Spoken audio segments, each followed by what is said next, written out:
Buone feste a tutti, ciao! Tanti auguri, buon Natale! Un saluto speciale a tutti i nostri amici di Acqua Vividi, buon Natale e speriamo di rivederci presto. Ciao!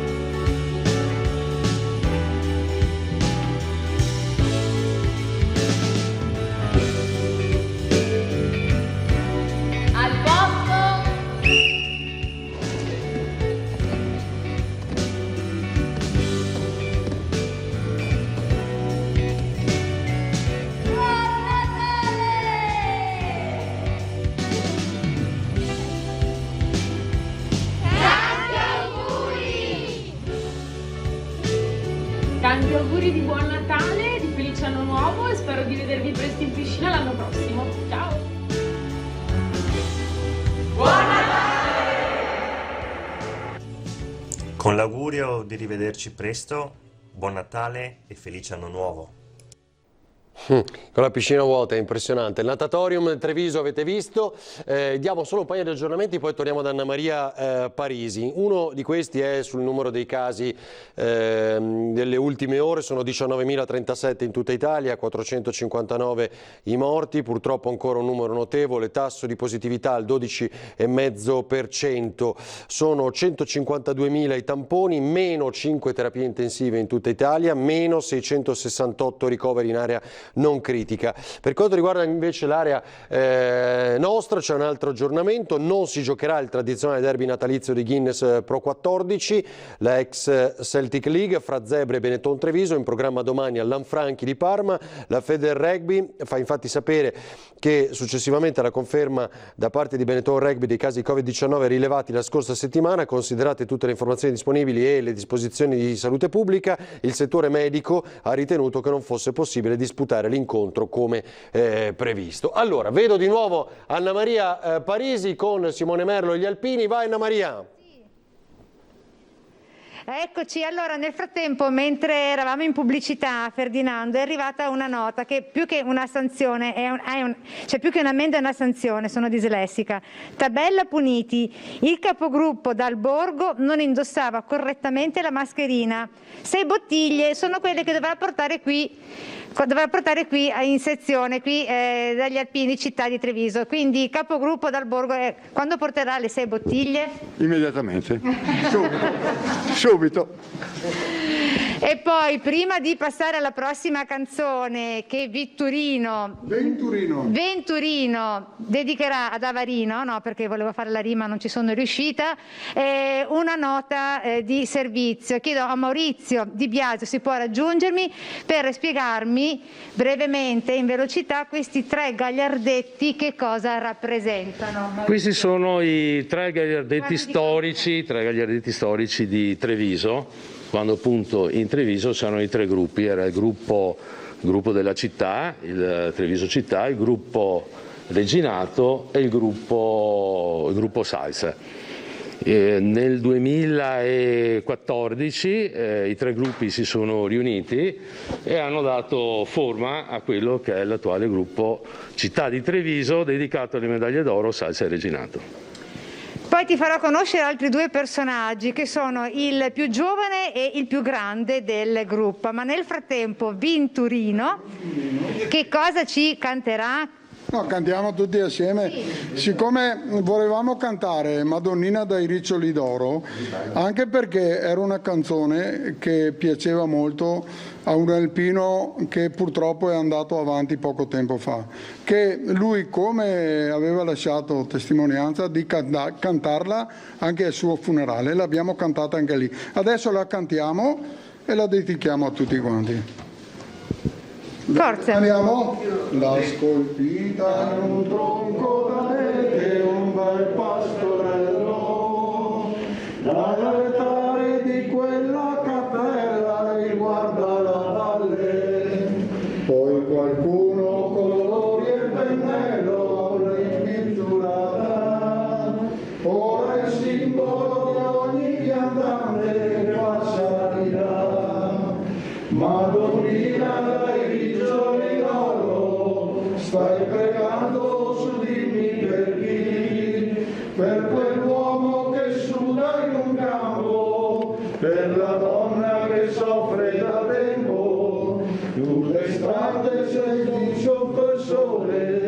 e l'inverno nel gelo e la neve, al tepore della primavera, circondata di fiori sei tu, figlio diretto col paradiso, dona ai malati un conforto, un sorriso, prega tuo figlio, digli che noi siamo cristiani e siamo figli tuoi. Allora Ferdinando, questa canzone, scusami, Ti sei emozionata, Anna mi ha Maria? commosso perché è una canzone che è veramente molto attuale e Va bene, va bene. La dedichiamo anche a tutti quelli che sono stati sì, a malati tutte le di persone che sono E la Madonnina, come abbiamo detto, la supplichiamo perché preghi anche per queste persone. sì, infatti.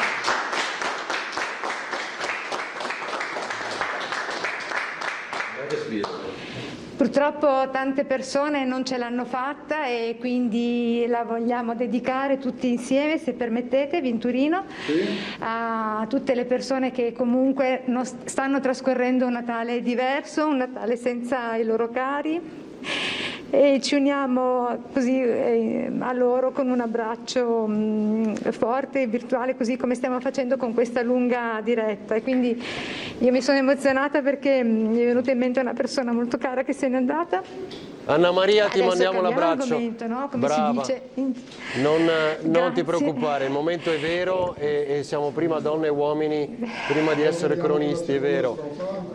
Ed è normale essere emozionati anche a fianco in questo momento degli alpini che muovono i cuori di sempre di questo territorio. Sentiamole ancora.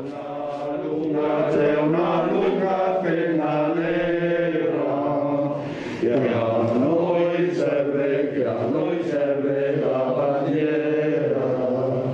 Su per i monti a guerriglia, oiala, e viva il reggimento, e viva il corpo degli alpini, e viva il reggimento, e viva il corpo degli alpini. Bravi alpini, grazie per questo bellissimo pomeriggio che ci state dedicando. Allora, ti stavo dicendo, Ferdinando, che ci sono due rappresentanti che avevo piacere di presentarti. Il più giovane del gruppo Eros, ciao Eros. Ciao a tutti. E il più grande, Carlo, giusto? Carlo Carlo e il cognome? Cadeo. Carlo Cadeo, 88 anni. 88. Senta, lei ha vissuto un altro Natale molto particolare, non come questo, però ha vissuto il Natale del 44 sotto le bombe. In questi giorni ricordo proprio il 44, il Natale più brutto che abbia mai visto, perché le impiccagioni, abitavo a Bassano del Grappa, le fucilazioni, i bombardamenti, carenza di vitto, riscaldamento zero.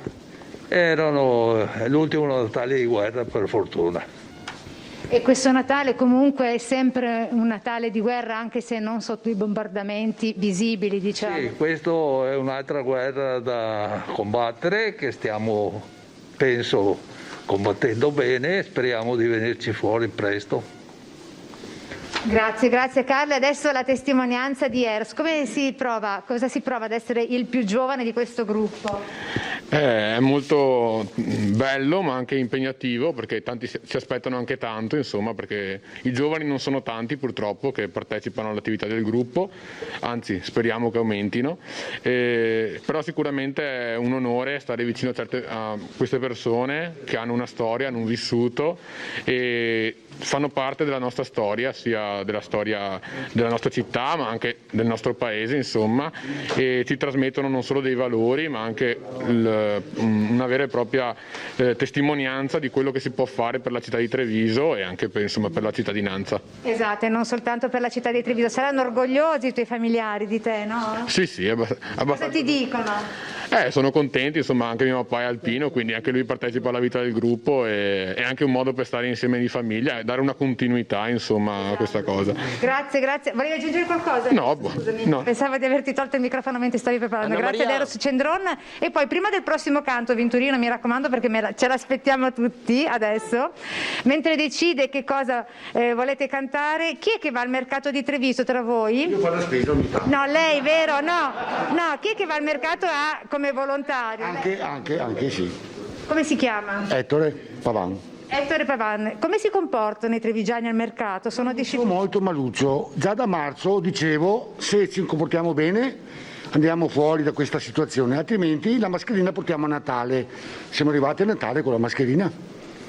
Perché sembra che vogliamo dar ordini, comandiamo noi e facciamo servizio per la città e per la gente e chi lavora. Perché le bancarelle, se non ci sono noi, il mercato non apre.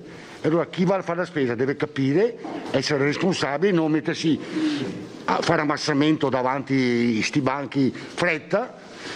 E quindi rispetto. Allora, dia un messaggio alla gente che la sta guardando, indipendentemente dal fatto che siano trevigiani o no. Io parlo della città di Treviso. Sì, però magari un messaggio dal suo osservatorio alla gente che rispetti, no? Rispetta le normative che il Presidente Zaia predica tutti i giorni, ha predicato, mascherina, distanze e quant'altro, e continuare per poter uscire da questa situazione molto triste, drammatica, perché è un anno ormai quasi che siamo, ci sarà forse una terza ondata, dicono anche gli esperti, non si sa, ma comunque. Sì, Ferdinando. Allora, guarda, adesso prepariamo l'altro canto, ma scherzosamente andiamo di nuovo dal generale Cauteruccio, anche perché c'è un'altra ammenda, come dicevi tu. Ci ha chiamato poco fa Aldo, che è, immagino, un alpino paracadutista, ha detto: ma com'è possibile? Il generale Cauteruccio non ha ricordato gli alpini paracadutisti e quindi deve portare 6 bottiglie anche il generale, Accidenti, no, in verità devo dirti che non è stato proprio così, perché me l'aveva ricordato mentre eravamo in pubblicità, ma adesso glielo riferisco. Hanno telefonato in studio, come si chiama il telespettatore che ha chiamato? Aldo. Ha chiamato in studio Aldo, un telespettatore, dicendo che lei da generale non ha ricordato il gruppo dei paracadutisti, del reggimento paracadutisti. Però, Simone, vuoi inquadrare, scusi se posso, questo, si può tirare un po' giù la cerniera della maglia, così inquadriamo, vedi questo monile d'oro che porta il generale Cauteruccio. Che cos'è questo? Che cosa rappresenta? Guardi, questo è il simbolo dei paracadutisti. Esatto. Però, come le ho detto nell'intervallo pubblicitario, le ho accennato dei paracadutisti, ma io faccio parte del gruppo, quindi ma direi che è una scusa per portare 6 bottiglie, Anna Maria. Esiste un'organizzazione degli alpini paracadutisti che sono l'ultima specialità dell'esercito ed è fatta di personale scelto, volontario. Con 2 battaglioni, vero? Il 4° reggimento Ranger, alpini paracadutisti sì, e fa parte delle truppe speciali, non fa parte delle truppe alpine, prima facevano parte delle truppe alpine.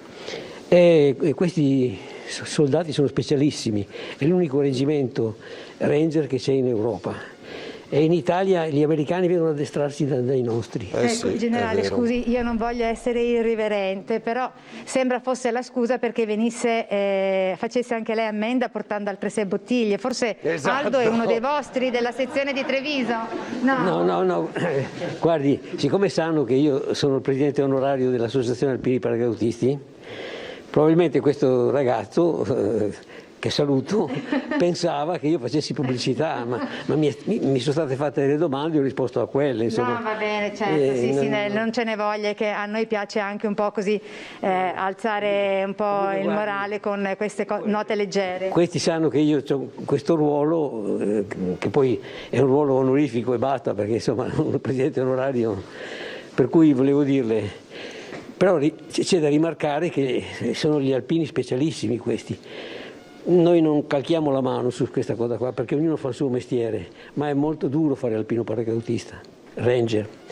Per cui bisogna dare atto a questi, infatti li hanno fatti truppe speciali, sono per interventi speciali. Comunque scusi generale se la interrompo, ma non vorrei infierire ulteriormente, le porterà comunque le 6 bottiglie? Prego? Le 6 bottiglie le porta ugualmente? Ma io non ho motivo di portare bottiglie, le posso anche offrire, ma mi piacerebbe sapere come si chiama sto ragazzo perché così... Si chiama Aldo. Vabbè. Va bene Anna, facciamo Aldo lì. Fabrizi. Cantiamo ancora. Da lassù ci guarda.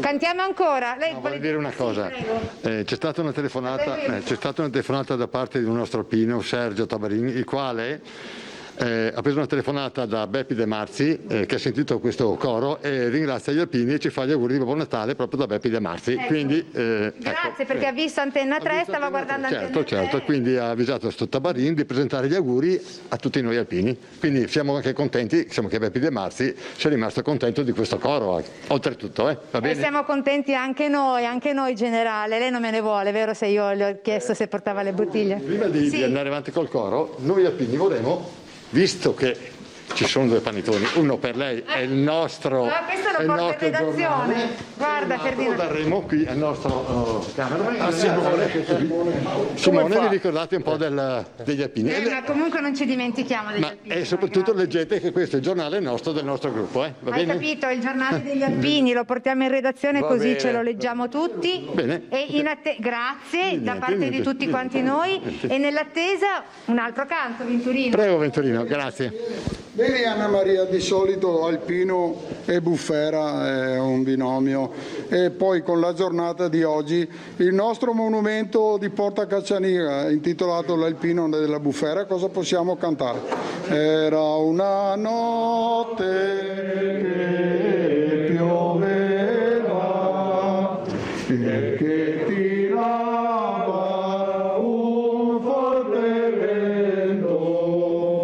Immaginatevi che grande tormento per un alpino che stava là.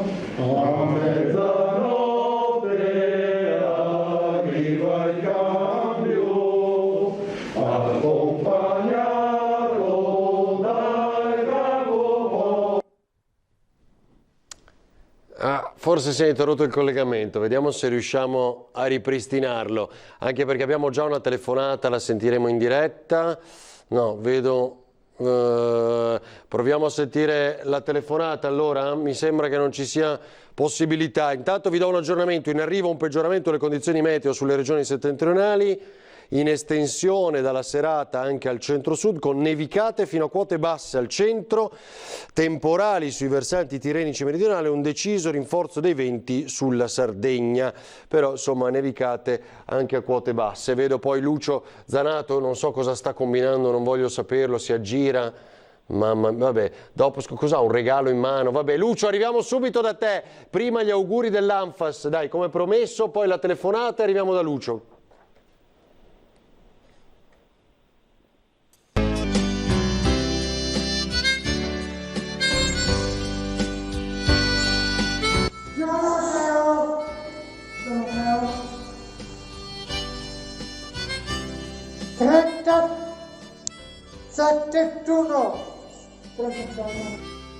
Penso che fa il caffè.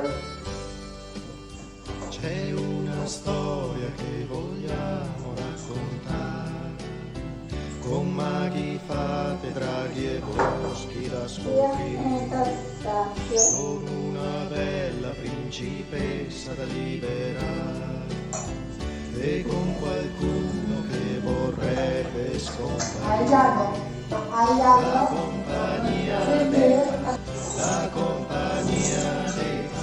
La compagnia dei papà.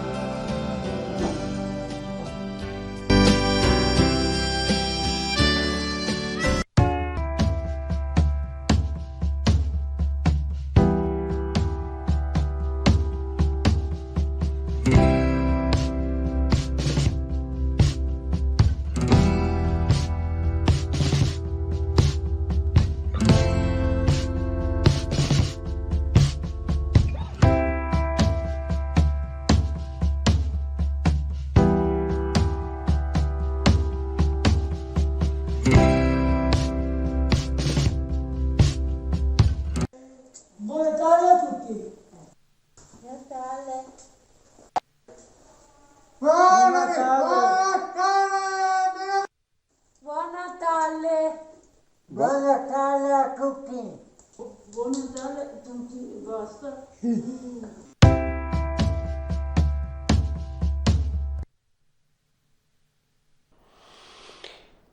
Così dunque gli auguri anche dell'Associazione Nazionale Famiglie di Persone con Disabilità Intellettiva o Relazionale, l'ANFAS. Allora, vedo Lucio Zanato con un pacco regalo. Cosa fai, Lucio? Dove vai? È la nostra storia di Natale, è una storia di Natale importante, ti devo dire la verità. Lucio! E come tutte le storie di Natale, quando si va a casa di qualcuno. Dimmi. Allora ti spiego, aspetta solo qualche istante perché avevo promesso una telefonata che attende da un po'. Torno da te, abbiamo anticipato storia di Natale, quindi tra poco la racconteremo con Lucio e Nicoletta. Sentiamo chi c'è al telefono, pronto? Pronto? Buonasera, buon Natale. Buonasera. Grazie altrettanto. Sono Giancarla di Musile di Piave, volevo fare gli auguri a mia sorella Susi, che da quando è nata non l'ho più vista, che è stata adottata a una coppia di Lido di Venezia. Ah, e senta Giancarla, adesso come sta passando questa giornata? Non bene, non abbiamo mangiato più niente, si può dire, siamo nella povertà. Io invalida, mio figlio è invalido, è freddo, e siamo qui. Vi aiutano? C'è qualcuno che vi aiuta? Sì, pochissimo, una volta al mese, ma pochissimo. Senta Giancarla, noi le facciamo i più grandi auguri, speriamo di averle tenuto un po' compagnia oggi. Sì, grazie.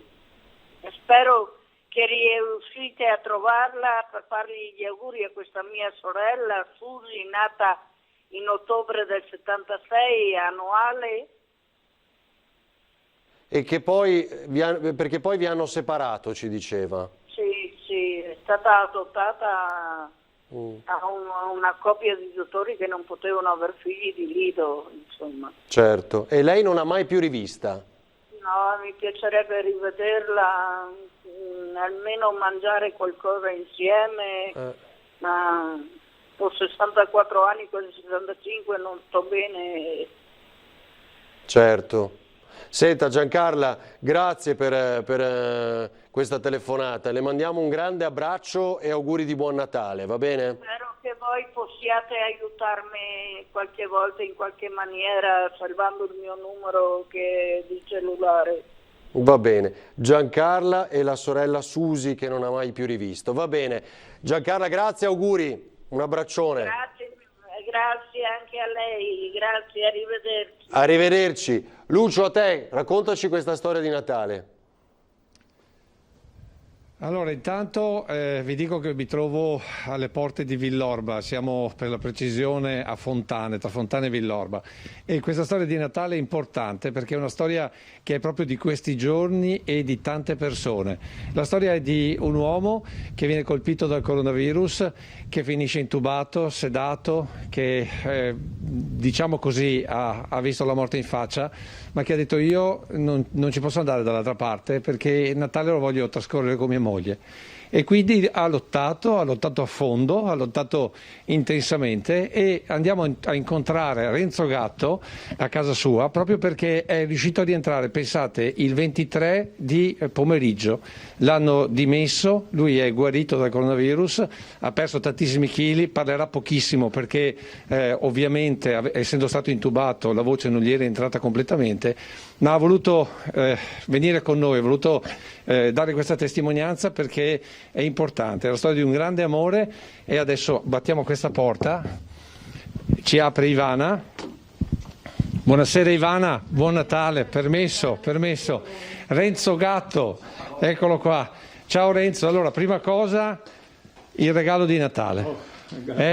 Ecco, questo è, allora vi faccio vedere una bottiglia di Raboso Piave che è il sangue del nostro territorio, e poi abbiamo deciso di portare a Renzo e Ivana tieni duro, un pacco di riso, perché il riso è abbondanza, il riso è futuro, il riso viene usato quando la gente si sposa, proprio per dare un segnale di abbondanza. E questi forse sono nuovamente dei giovani sposi, perché proprio questo volevo raccontarvi. Ivana, vieni anche tu qui con noi, perché da una parte, no, stai giù, adesso mi abbasso io, anzi facciamo così, prendiamo una sedia per me e poi una sedia per Ivana.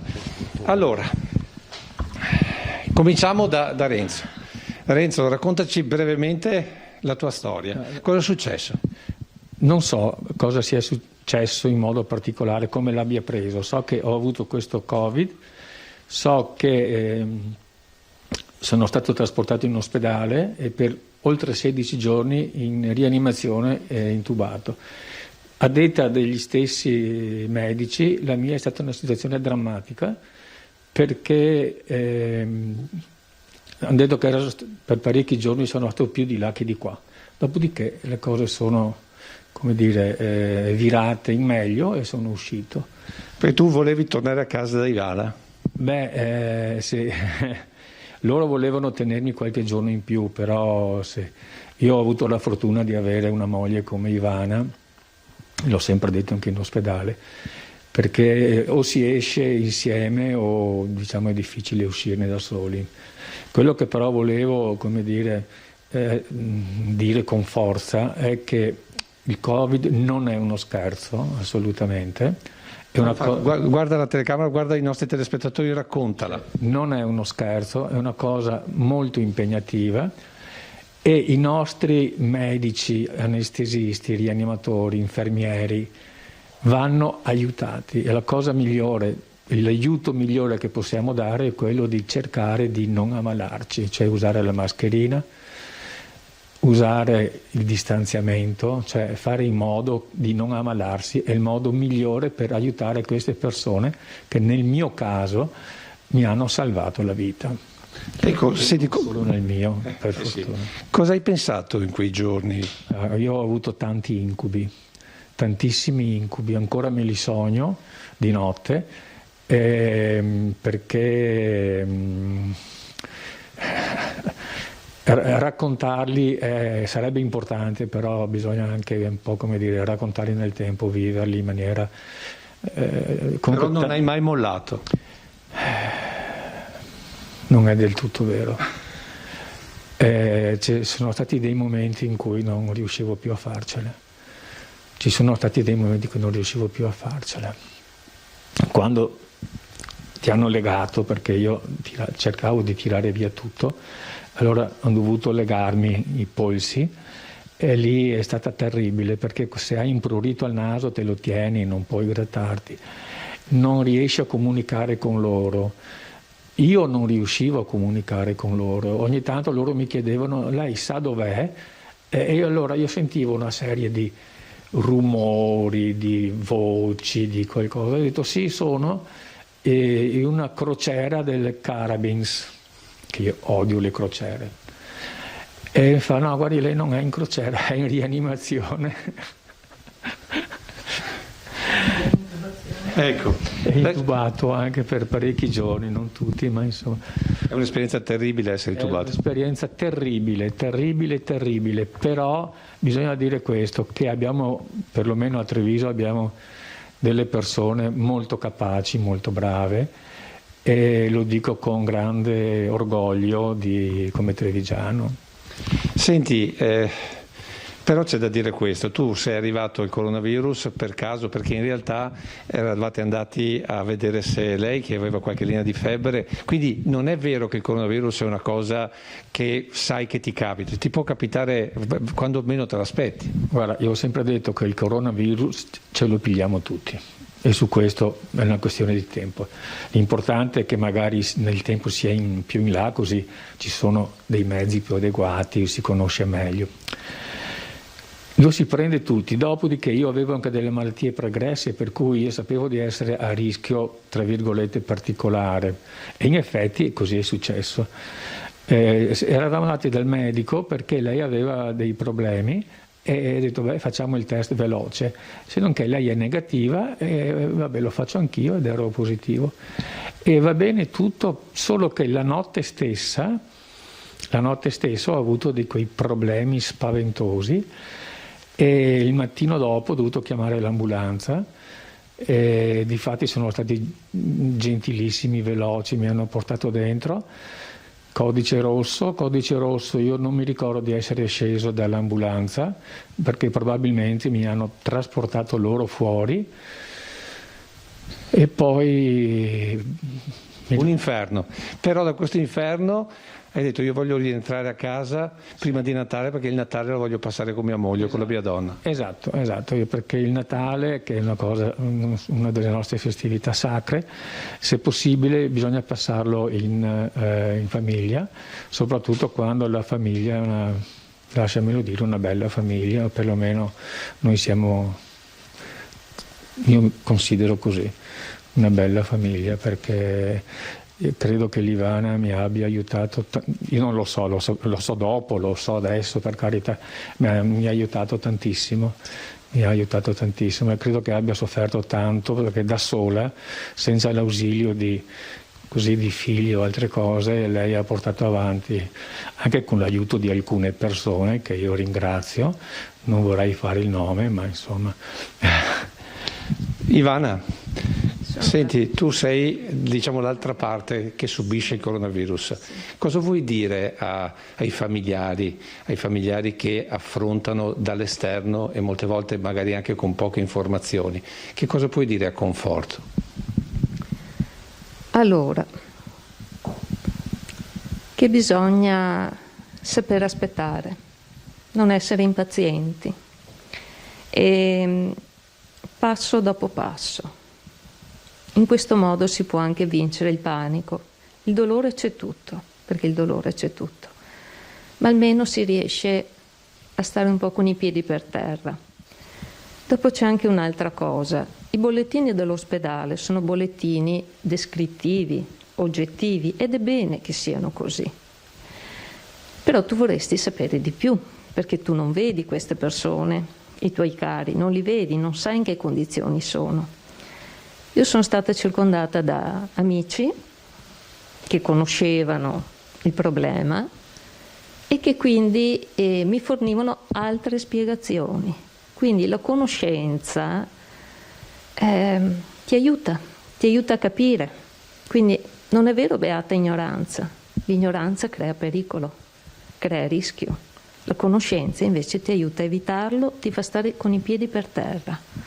Ecco, questo. E ai familiari, chi vive sa, prova la solitudine, prova il dolore, prova la disperazione. Io non ho niente da insegnare, è capitato e sono stata una delle tante. Ho cercato di attenermi a quello che mi veniva detto, nonostante il dolore, di non lasciare proprio troppo andare la mente a briglia sciolte, perché sapevo che se non ce la facevo dovevo andare avanti e se invece ce la faceva dovevo aiutarlo. Dopo devo anche dire una cosa che gli ho detto quando è tornato a casa, perché c'è stato un trauma psicologico non indifferente. Io mi chiedevo sempre se lui, quando era intubato, sentiva qualcosa. Lui mi dice che ha avuto degli incubi. Allora, tra persone che si conoscono da una vita, nonostante le diversità, i litigi quotidiani, insomma, non si tratta di esaltare una coppia, ecco. Però si crea comunque un legame, un qualche filo sottile. Per cui c'erano delle giornate in cui ero particolarmente agitata e il bollettino dei medici mi confermava che la situazione non era buona. E dentro di me dicevo: resisti, che io resisto, io sono qua e aspetto. Questo mi sono detta. A un certo punto c'è stato un giorno, è stato dopo l'8 dicembre, lui è stato estubato il 10. Mi sono svegliata una mattina, avevo dormito tranquilla la notte, proprio bella serena, e ho detto: ce la fa. Non so perché, ce la fa. E dopo l'abbiamo portato a casa perché l'ambiente familiare, abbiamo capito che lo aiutava più di altro, e siamo qua. Io credo che questa storia di Natale si racconti così. Se hai delle domande, Ferdinando? No, guarda, Lucio, ci avete toccato e tra Renzo e Ivana c'è tutto l'amore di un marito e una moglie che, anche se non si vedono, si sentono. Voglio dare loro un grande abbraccio, credo che tutto il pubblico lo voglia fare, quindi insomma salutiamo Renzo e Ivana. Va bene Lucio? Se vuole dirci qualcosa ancora Renzo. Grazie Ferdinando, grazie ancora e niente, seguiremo la loro storia passo dopo passo, perché Renzo ha ancora forte riabilitazione, vedete il deambulatore, quindi le conseguenze del coronavirus ci sono tutte, è calato di non so quanti chili, non glielo chiedo neanche, adesso c'è il riso e c'è il raboso piave, è quello che ci tira su sicuramente, è la linfa, esatto. Ivana, Renzo, grazie di averci raccontato questa storia di Natale. Ferdinando, a te la linea, e adesso noi ci spostiamo perché intorno alle 19, siccome è la sera di Natale, è tradizione andare a mangiare i cappelletti in brodo, quindi faremo un salto lì.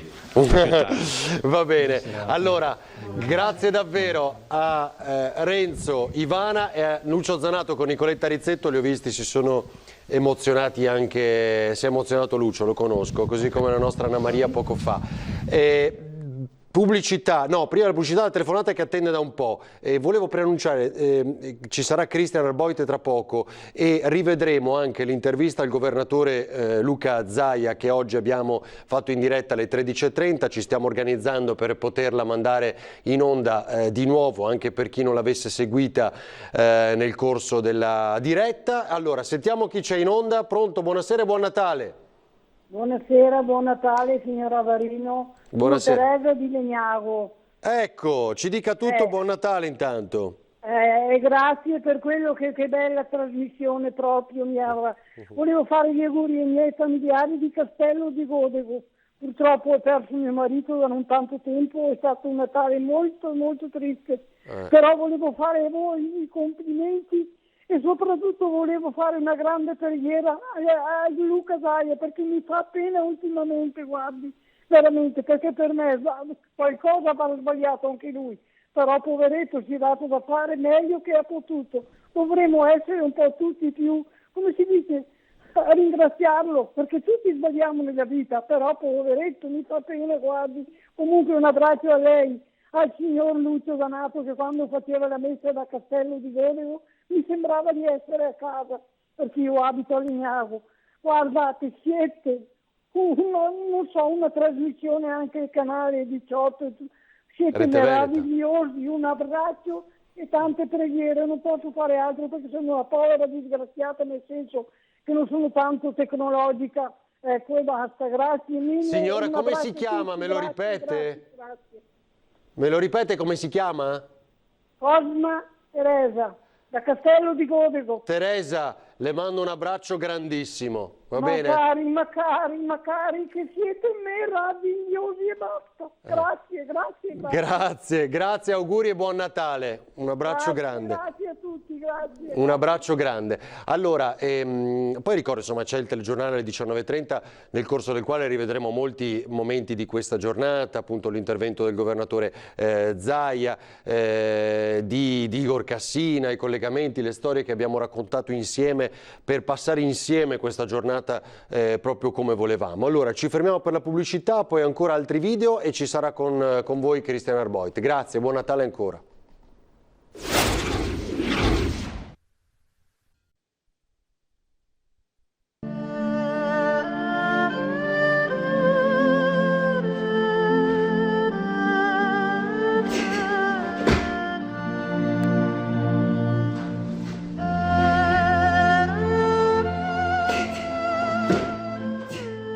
Ciao a tutti, noi dell'associazione Dojo Shotokan Karate pratichiamo quest'arte marziale che insegna anche il rispetto e la cortesia. Con questo video, assieme ai nostri allievi, desideriamo essere vicini a tutti voi, augurandovi di cuore serene festività. Os!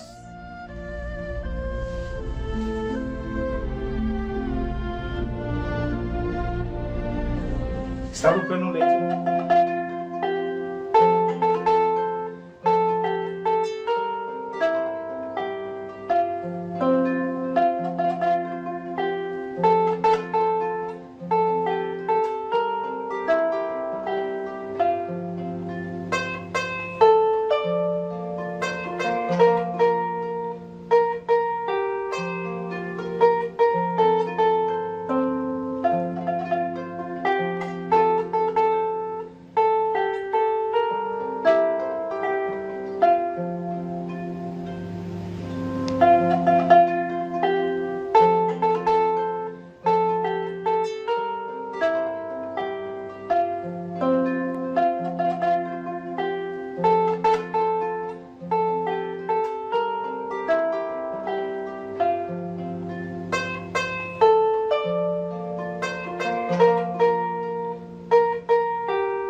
Senza dubbio è stato un anno complesso e difficile, ma grazie a voi, grazie a tutti gli amministratori e dirigenti dell'amministrazione comunale di Treviso, noi possiamo essere ancora qui.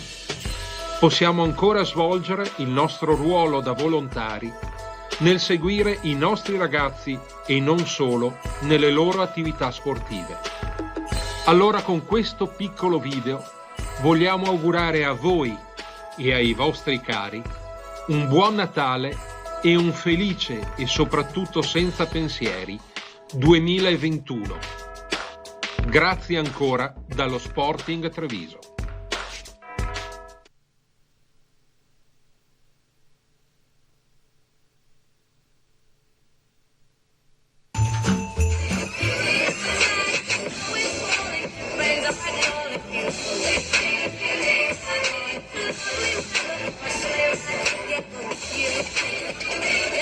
Un felice buon Natale da Sport.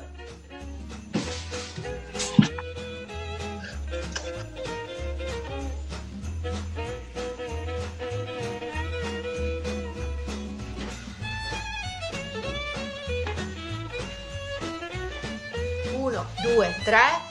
Buon Natale da Treviso Sport!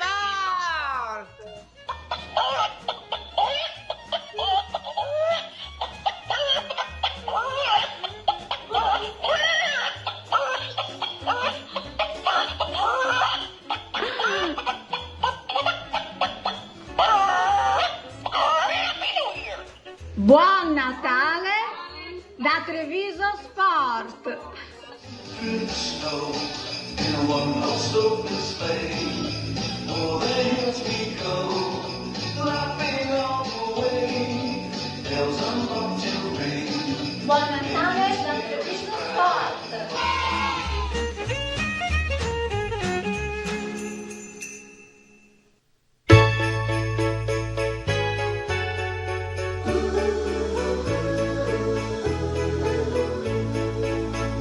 Snow is falling all around me. Children playing, having fun. It's the season, love and understanding. Merry Christmas, everyone. Time for parties and celebrations.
Tanti auguri di buon Natale.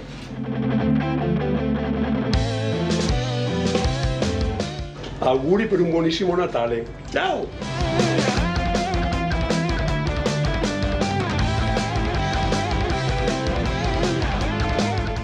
Buon Natale e buon tennis a tutti.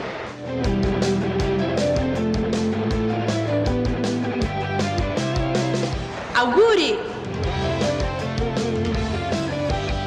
Buon Natale e buone feste. Tanti auguri a tutti. Buone feste e tanti auguri a tutti.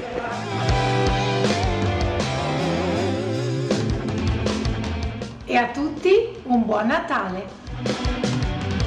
Speriamo di vederci presto. Un abbraccio.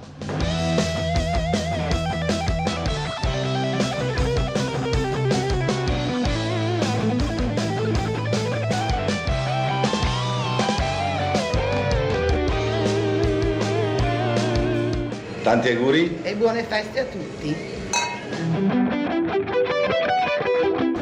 Auguri!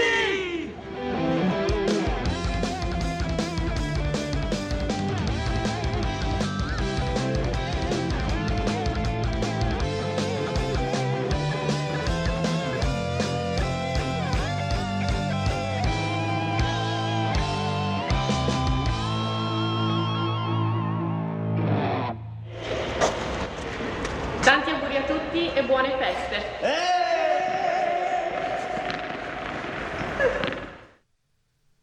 Joy to the world, the Lord is come. Let earth receive her King. Let every heart prepare him room, and heaven and nature sing, and heaven and nature sing, and heaven and nature sing. Joy to the world, the Savior reigns. Let men their songs employ, while fields and floods, rocks, hills and plains repeat the sounding joy. Repeat the sounding joy. Repeat the sounding joy. No more let sins and sorrows grow, no thorns infest the ground. He comes to make his blessings flow, for as the curse is found, for as the curse is found, for as the curse is found. He rules the world with truth and grace, and makes the nations prove the glories of his righteousness.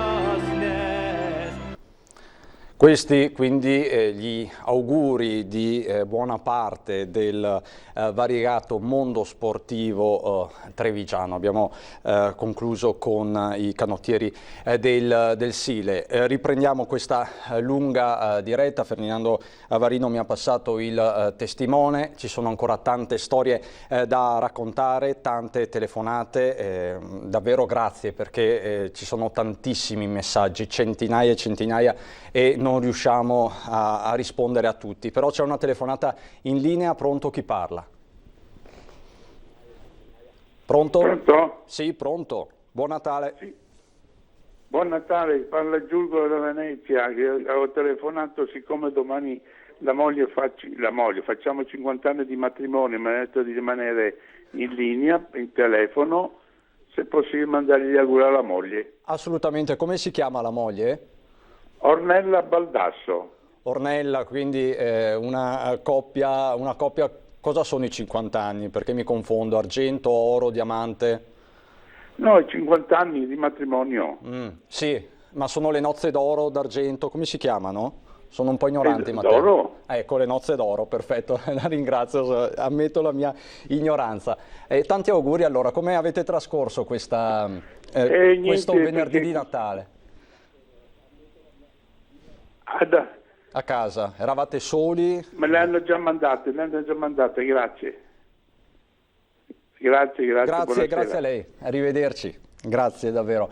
Tante telefonate, tante voci, veramente riempiono il cuore, insomma, e ci sono anche tante ricorrenze fortunatamente. Vedo già collegati i nostri due nuovi ospiti, sono due storie che hanno delle somiglianze per certi versi, ma i protagonisti arrivano dagli estremi, diciamo così, del Veneto. Un amministratore locale, un sindaco di montagna e un parroco invece della Laguna, del comune di Venezia.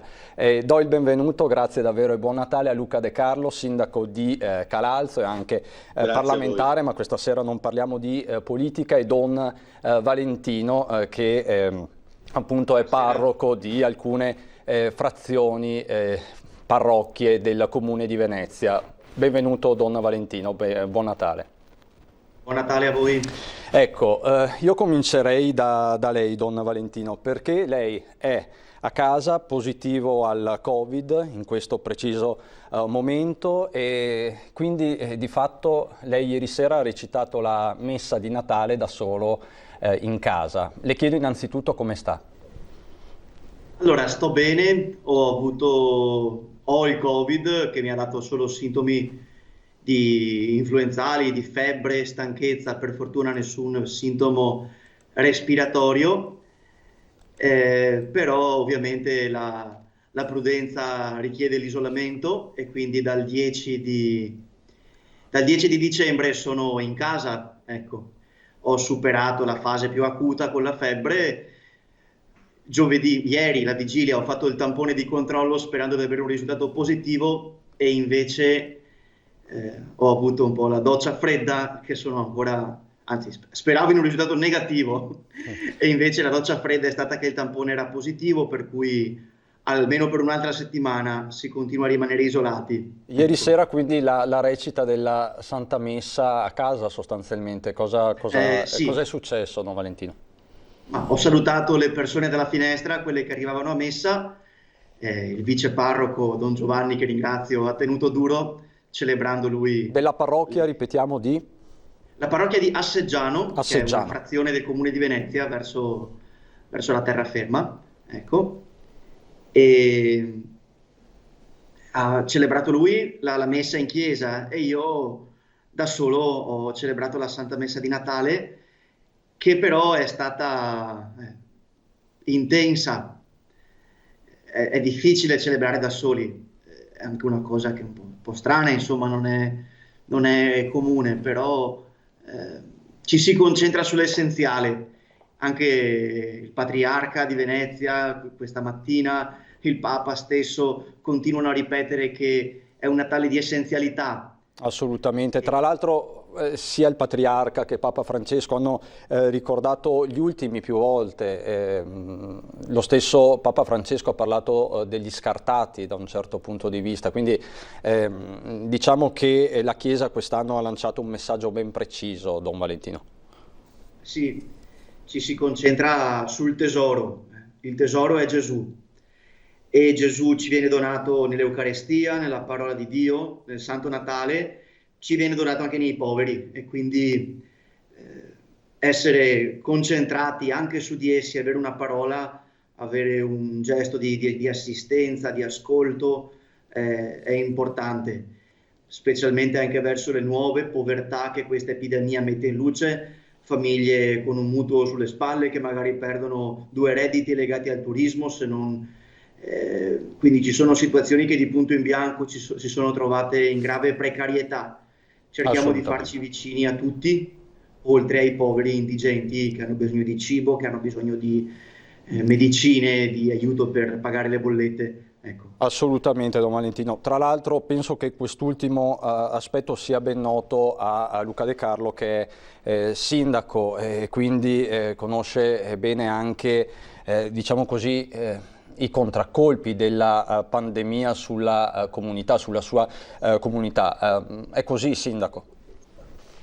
Sì, insomma, sindaco dopo un po' di anni di mandato qualcosa conosce anche le difficoltà, le nuove difficoltà, perché le sperimenta già di questa nuova crisi che magari coinvolge persone che fino a ieri invece erano quelli che tiravano la carretta nei paesi. Oggi c'è una povertà che è più vicina a quelli che hanno fatto degli investimenti, che hanno la partita IVA, che sono in difficoltà perché non riescono a aprire e che quindi diventano in condizioni momentanee, magari si spera che possa poi ripartire, ma in condizioni di indigenza per avere contratto mutui, per avere comunque spese, per avere comunque sulle spalle un'azienda, dipendenti e quant'altro, e che quindi oggi sono in palese difficoltà. Questi si aggiungono a quelli che i comuni e le parrocchie conoscono già e sulle quali intervengono già ogni anno con gli strumenti che sono a disposizione dei comuni, con le risorse che ci sono,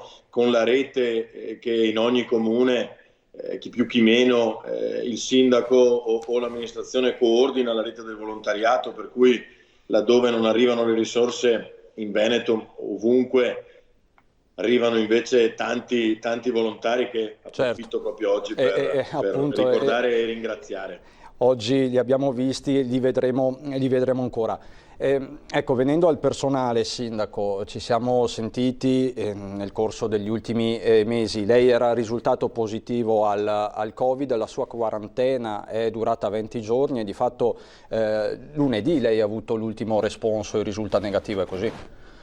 Lunedì sono uscito perché per decorrenza dei termini, direbbero i giuristi, per cui per aver passato i 21 giorni, dopo i quali, dopo 7 giorni senza avere nessun sintomo, si è di fatto negativizzati, quindi si può uscire. Io dal 1° dicembre, dal 30 in realtà novembre, al 21 di dicembre sono rimasto diciamo in quarantena, anch'io come il Don con pochi sintomi, specialmente e concentrati tutti nella prima settimana, poi ho cominciato a risentirmi un leone, però la normativa giustamente impone una tempistica e una serie di adempimenti, finiti i quali sono potuto anch'io rimuovermi e quindi salire da Roma a Calalzo e dedicarmi quei 4 giorni al mio comune.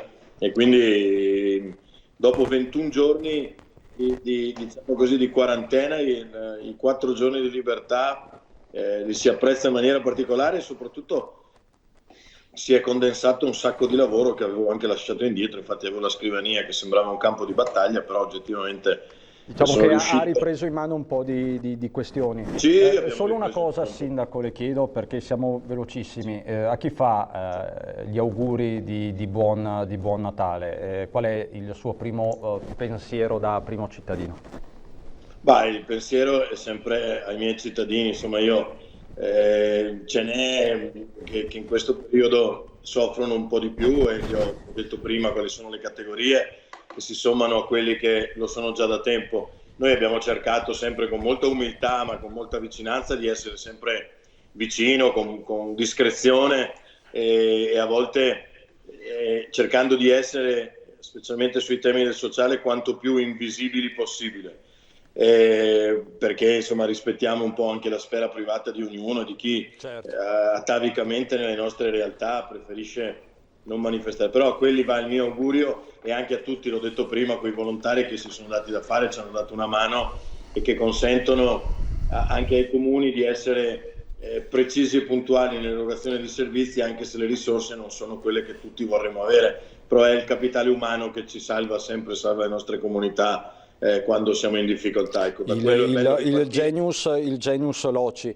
Grazie sindaco. Don Valentino, a chi va il suo pensiero, il suo primo pensiero da parroco di una comunità?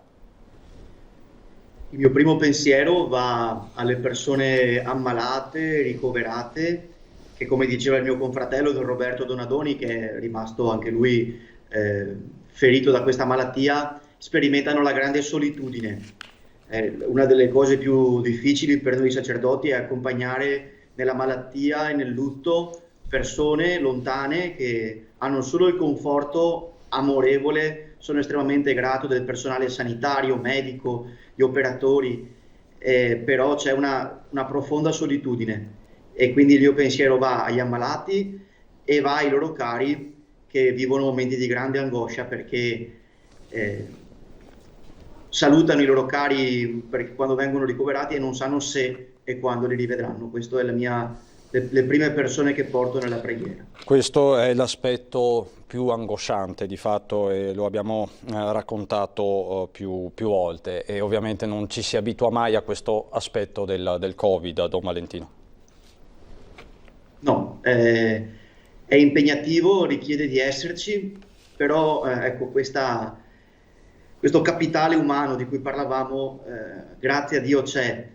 Io dico sempre che quando i problemi sono grandi la cosa da fare è metterci ancora più amore, ancora più dedizione e c'è tanta gente buona che ce la sta mettendo tutta per affrontare questo periodo difficile. E questo lo stiamo vedendo e lo abbiamo raccontato anche oggi. Grazie davvero per questa sua testimonianza, Don Valentino, grazie anche a lei, Sindaco Luca De Carlo, Sindaco di Calalzo, grazie per questa doppia testimonianza. Grazie, buon Natale ancora. Buon Natale. Adesso proseguiamo con la nostra carrellata di auguri. Vi mostro adesso quelli dell'associazione dell'hockey in carrozzina, dell'associazione Bulls. Vediamo.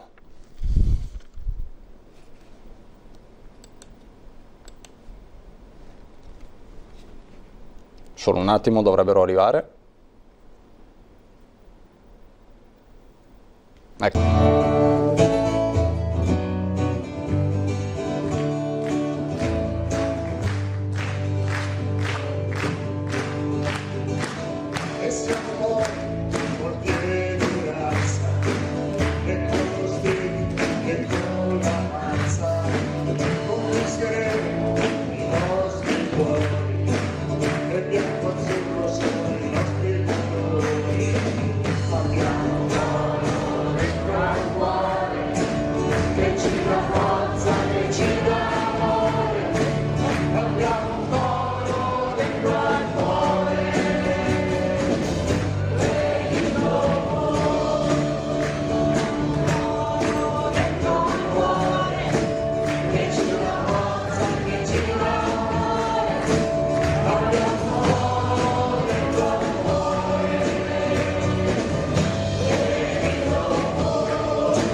Questi gli auguri degli atleti dell'hockey in carrozzina, davvero divertenti anche e carichi di fiducia e di speranza. C'è una telefonata, pronto, chi parla? Sì, sono io il telefono. Chi, signora?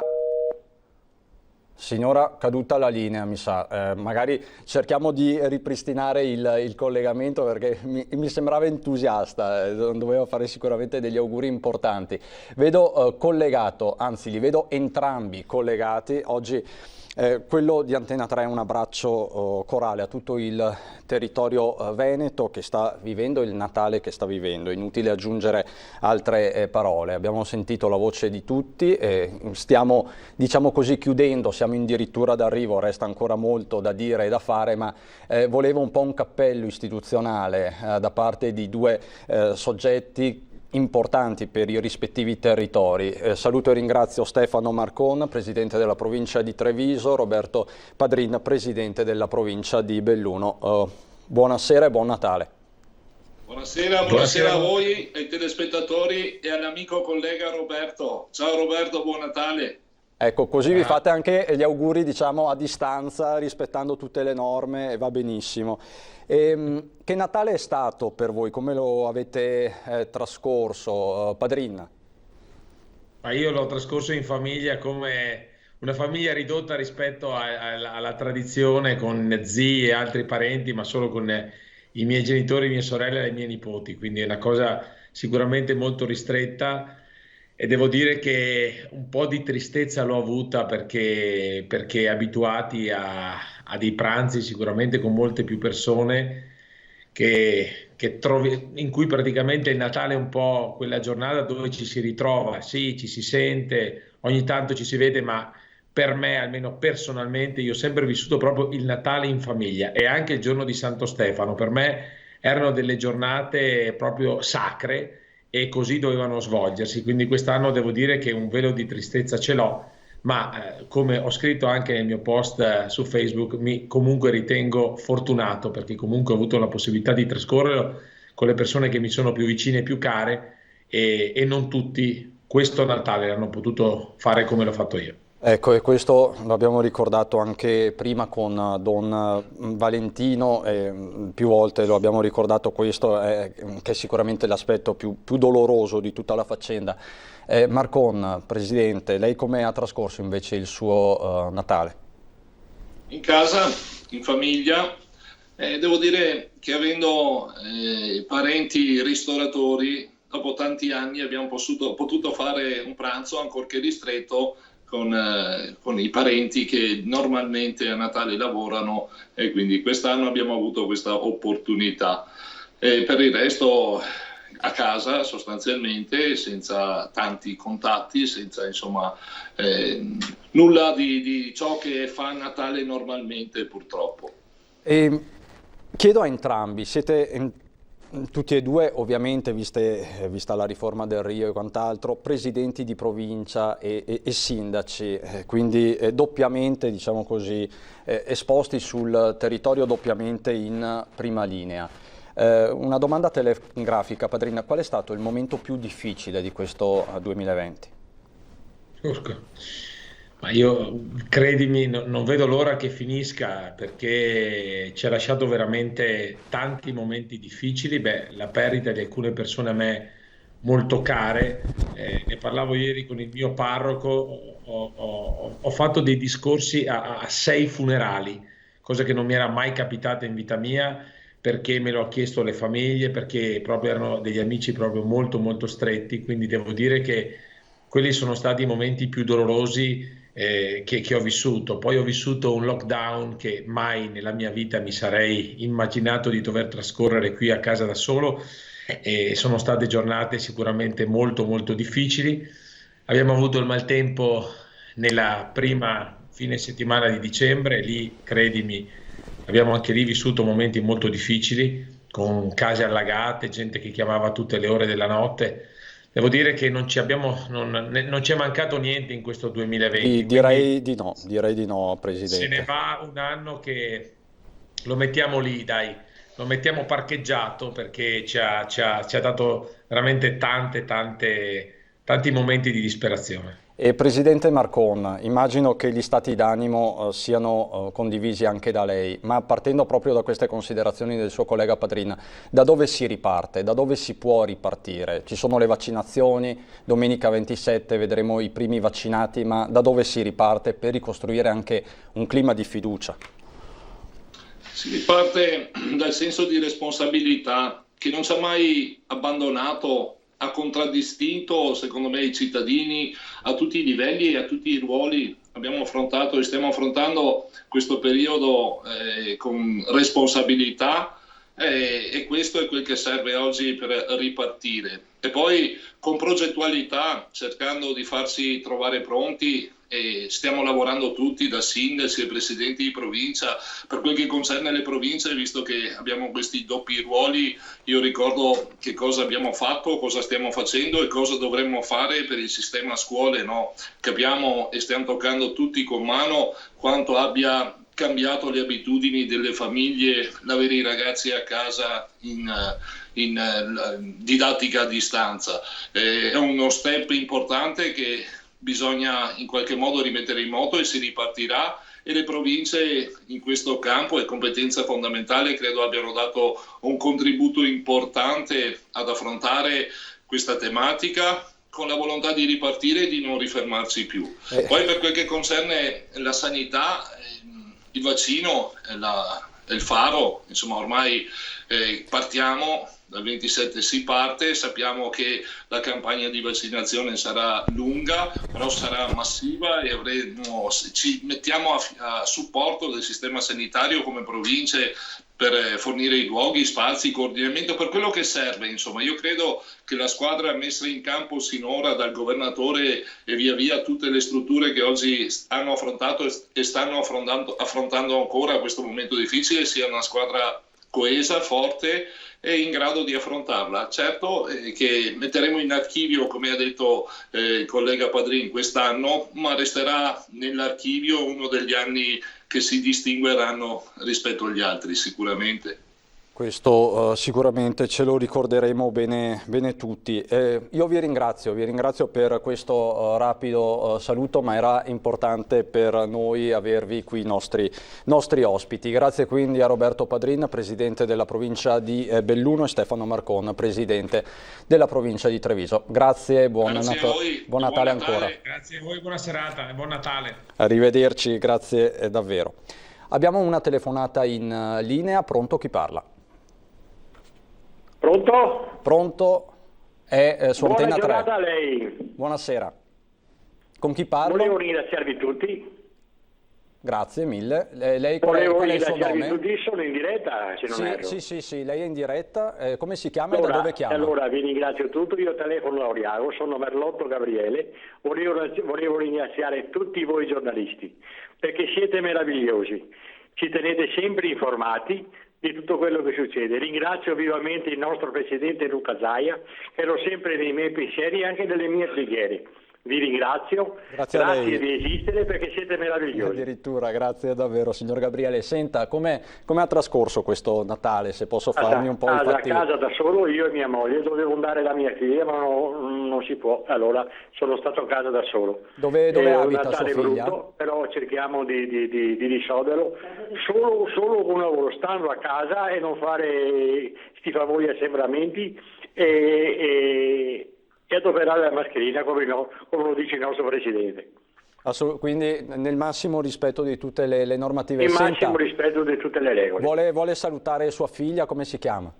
La mia figlia si chiama Barbara, il mio genero si chiama Klaus e li saluto vivamente, sono nel mio cuore, come più o meno tutti voi. Dove abita sua figlia? Vi ringrazio di cuore, grazie di esistere, sapete ragazzi, sono sempre che guardo sempre la televisione e ci informate di tutto quello che succede. Signor Gabriele, grazie davvero, un abbraccio a lei e a sua moglie e alla sua famiglia. Grazie davvero. La ringrazio di nuovo, buona serata e buon Natale. Buon Natale davvero, grazie signor Gabriele, grazie. Fa sempre piacere ricevere questi auguri perché non sono mai scontati, vedo collegata che sta sorridendo, sono felice di averla mia ospite per chiudere un po' questa giornata che comunque prosegue, perché prima abbiamo parlato di vaccini, abbiamo parlato di speranza, abbiamo parlato di un anno difficile. Alle 19:05 più o meno trasmetteremo l'intervista di oggi del governatore Zaia Ferdinando Avarino, perché sono stati toccati dei punti davvero importanti che riguardano poi la vita di tutti noi. Gloria Tessarolo, assessore ai servizi sociali del Comune di Treviso, la ringrazio davvero. Grazie Assessore, buon Natale. Buon Natale a voi, grazie a voi. Grazie a voi per questa lunghissima diretta che ci ha fatto compagnia. Grazie a voi giornalisti, grazie ai tecnici e a tutti quanti hanno contribuito con diverse interviste, video e telefonando. È stata una giornata bellissima, siamo stati insieme anche a distanza. Ecco, diciamo che tra l'altro abbiamo collaborato perché il Comune poi ci ha messo anche in contatto con diverse realtà, fatto da collettore. Non siamo riusciti, non riusciremo oggi a dare spazio a tutti, ma lo faremo anche nei prossimi giorni perché la risposta è stata entusiastica a dir poco, ecco, per non esagerare, ma insomma c'è stata veramente una bella risposta. E questo significa, Assessore, che il mondo del volontariato, il terzo settore non solo, è ancora vivo, è un cuore che batte nonostante il Covid, forse, anzi addirittura di più. Sì, direi di sì. Poco fa lei chiedeva al Presidente Marcon da dove si ricomincia. Io credo che si ricominci proprio da qui, dalle immagini che abbiamo visto negli auguri, in tanti video, in tanti che mostrerete, ma anche nelle telefonate, nei messaggi che durante tutta la giornata sono scorsi e ci hanno fatto compagnia. Il volontariato c'è, ha risposto bene al nostro appello quando abbiamo chiesto di mandare dei video per fare gli auguri di Natale, per non far sentire soli chi sarebbe rimasto a casa solo, ma anche chi poteva stare in famiglia ma non condividerlo con altri affetti, no? Come magari eravamo abituati. E l'associazionismo ha risposto in massa da tutti i tipi di associazioni culturali, di tipo sociale, quelle con cui lavoro io tutti i giorni, che so hanno un grandissimo cuore, l'hanno dimostrato anche a Natale, l'hanno dimostrato donando a chi ha meno, ma anche il mondo delle attività produttive, degli sportivi, insomma una grandissima comunità che si è mossa insieme per non far passare il Natale in solitudine a nessuno, e direi che la voce si è sentita. Da qui partiremo, anzi ripartiremo. Certo, c'è da ripartire, c'è da ricostruire anche, questo senza dubbio. Noi più volte quest'anno ci siamo occupati anche delle fragilità emerse nel corso di questi mesi e di quelle che stanno emergendo ora, perché sostanzialmente non è finita e si capisce. Qual è stato l'aspetto, diciamo così, più doloroso da parte sua come amministratrice del territorio?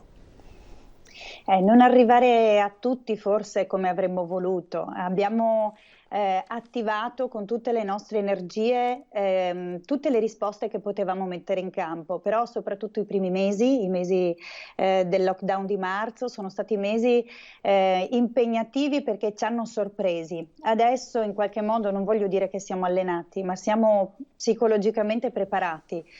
Marzo, aprile e maggio sono stati mesi impegnativi perché le istituzioni da un lato cercavano risposte e dall'altro dovevano darle con immediatezza ai cittadini.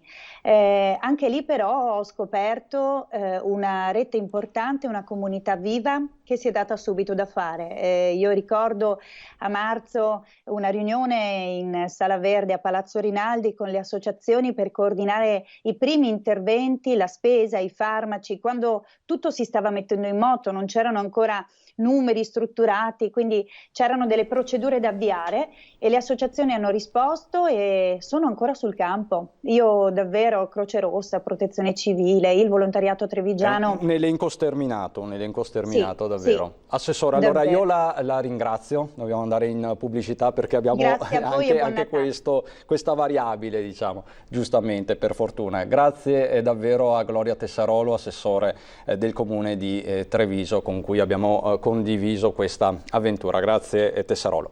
Facciamo così, abbiamo un tassativo di pubblicità, poi ritorniamo in studio, abbiamo il presidente Zaia, vi riproponiamo i passaggi fondamentali dell'intervista ad Avarino e poi vediamo se riusciamo a collegarci ancora con Lucio Zanata. A dopo.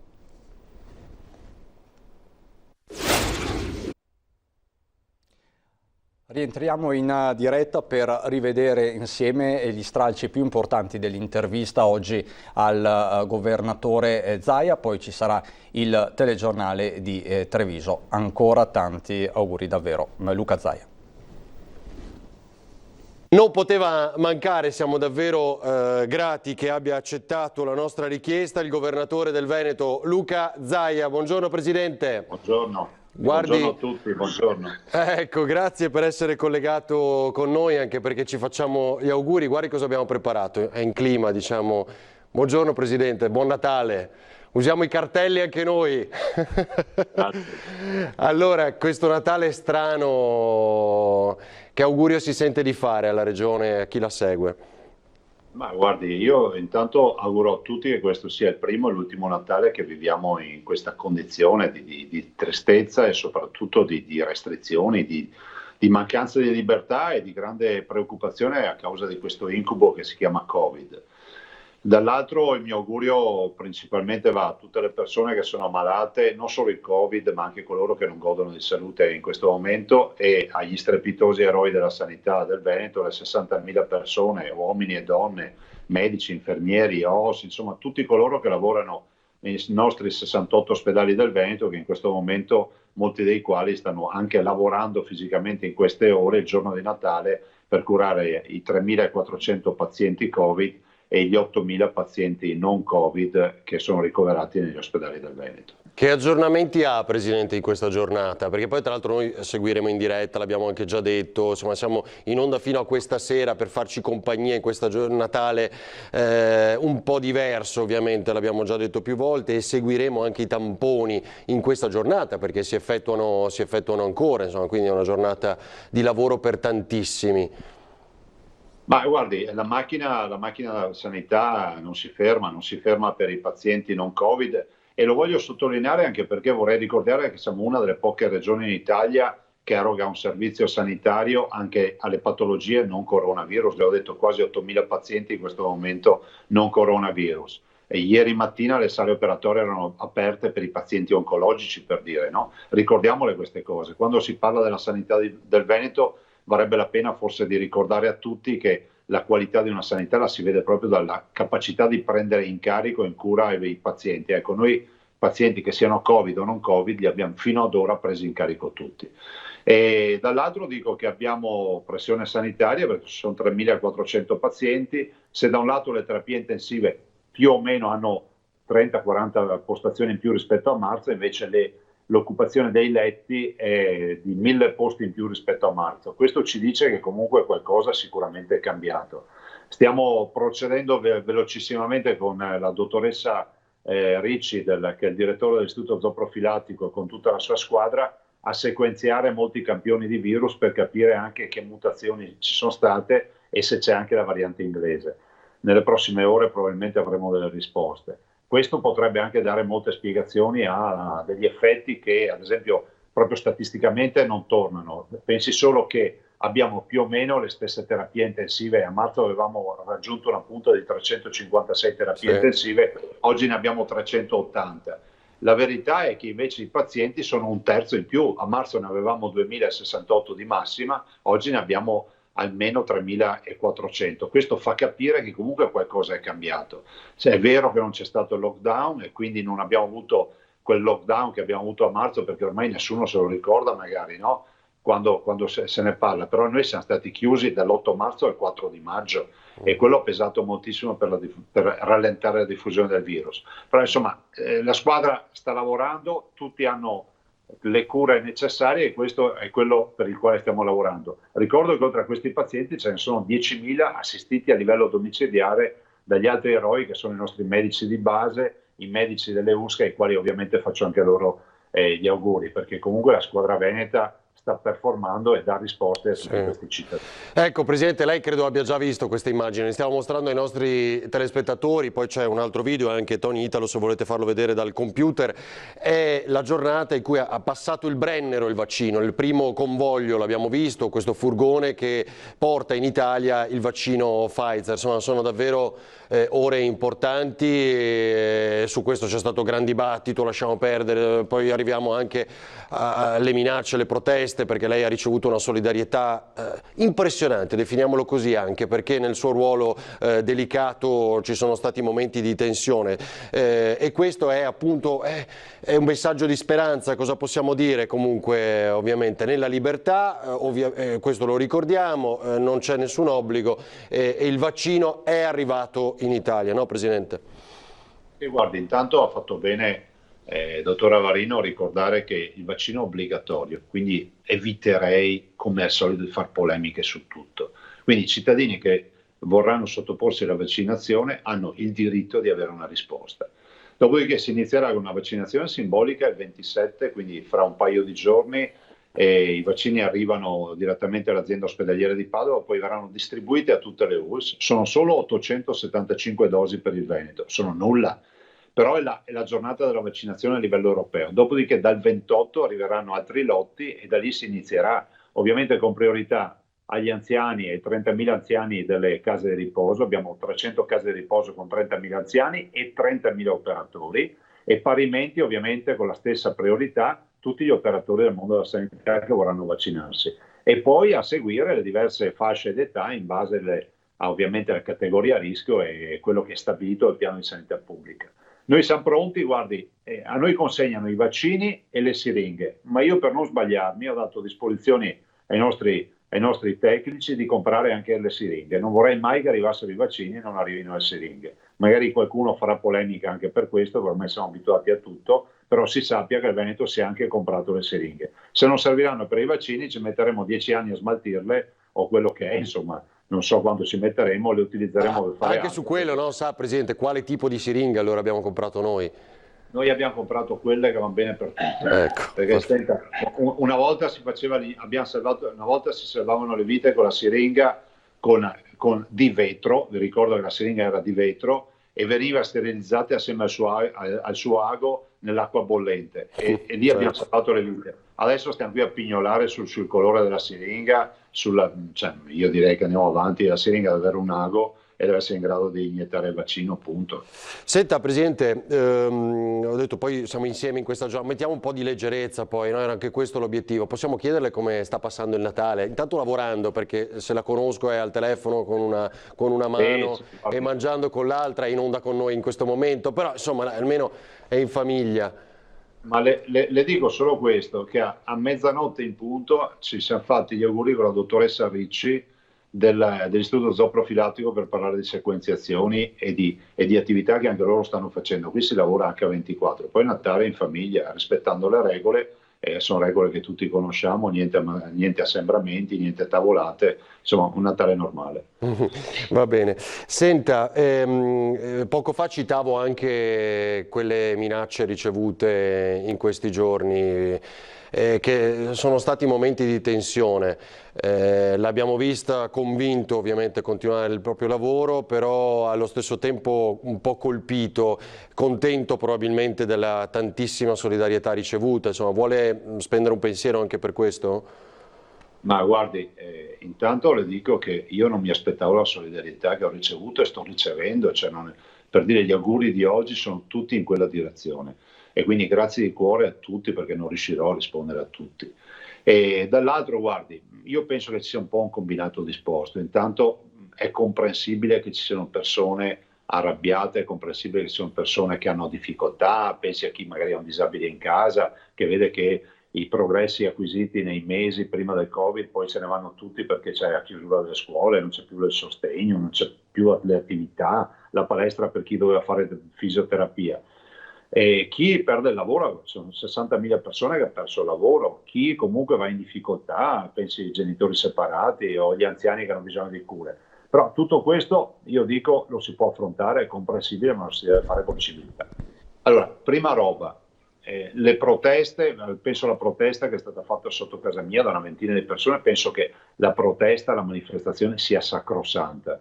Io mi batterò sempre perché ci sia la possibilità per tutti di esporre le proprie opinioni. Ovviamente stiamo parlando di persone che non parteggiano per noi, votano in tutt'altra direzione, quindi ha una dimensione politica. Però penso che l'unica roba discutibile è quella di andare sotto casa, perché sotto casa vuol dire infrangere anche l'ultima barriera. E l'altra roba discutibile è che non si fanno i video per dare indicazioni di come arrivare a casa mia.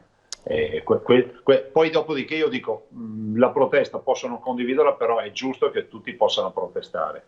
Dall'altro invece ci sono, siccome poi quando si protesta qualcuno usa anche toni troppo aggressivi che vanno oltre il dibattito e vanno sul personale, poi vanno a aizzare, come è accaduto, i lupi solitari che guardano la TV e se la prendono con quello che vedono in TV e cominciano con le minacce, quelle pesanti. Sì.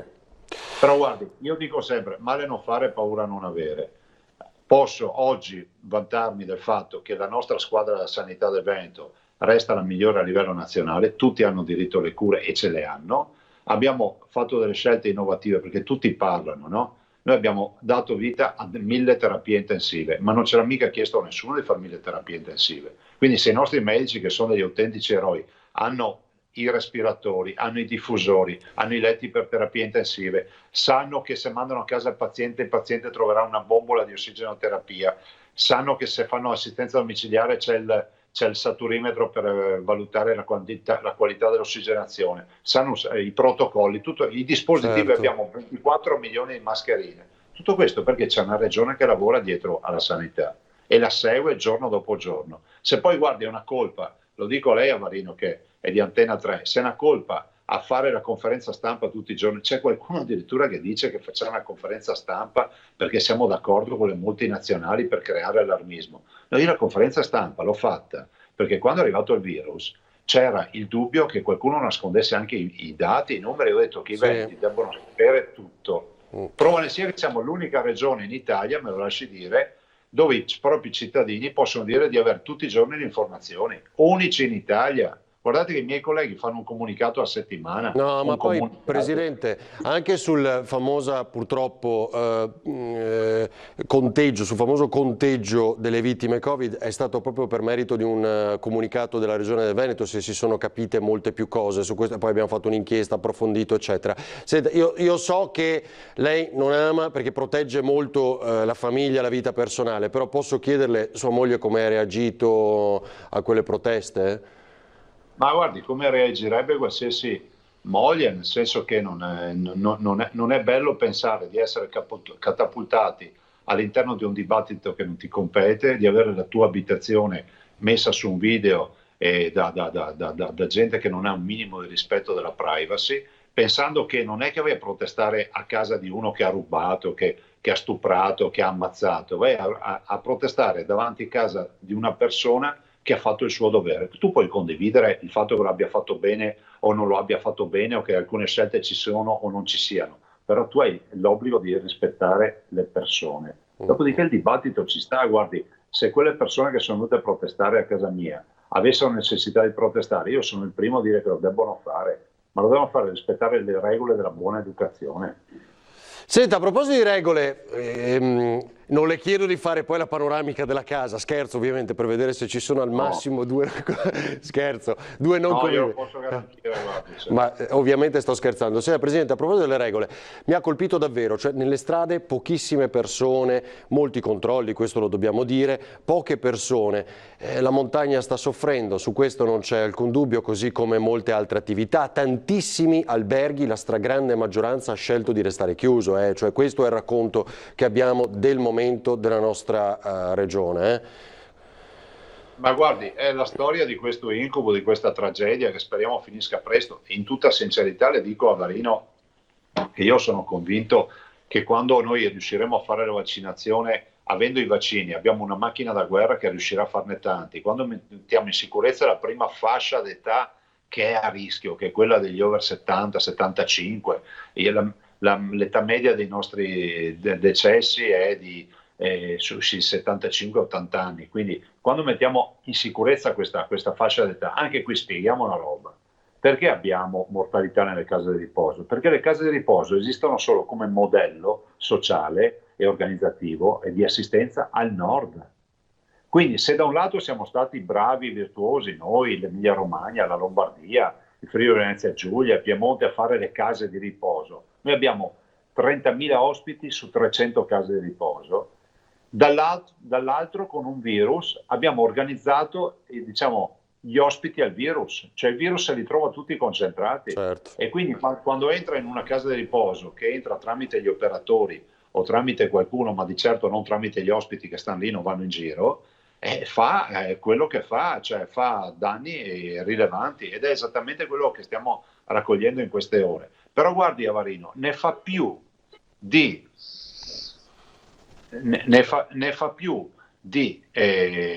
aprile e marzo, quando non avevamo i dispositivi, quando non avevamo i tamponi. A marzo facciamo 2.000 tamponi al giorno in tutto il Veneto, adesso ne facciamo 60.000. In casa di riposo facciamo il tampone agli operatori ogni 4 giorni, adesso a marzo ce lo sognavamo, però a marzo avevamo poche case di riposo contagiate, adesso molte di più. Sì. Questo spiega che comunque è cambiato qualcosa e dovremmo capire cosa è cambiato. Presidente, noi abbiamo una tradizione, scusi, siamo andati veramente oltre come al solito, però le rubo l'ultima battuta. Abbiamo una tradizione da anni, lei fa il discorso di fine anno, no? Sulle nostre reti, un messaggio. Posso chiederle di anticipare che cosa ha in animo di dire? Poi lo vedremo, lo seguiremo ovviamente l'ultimo dell'anno, però è un passaggio importantissimo quello, no?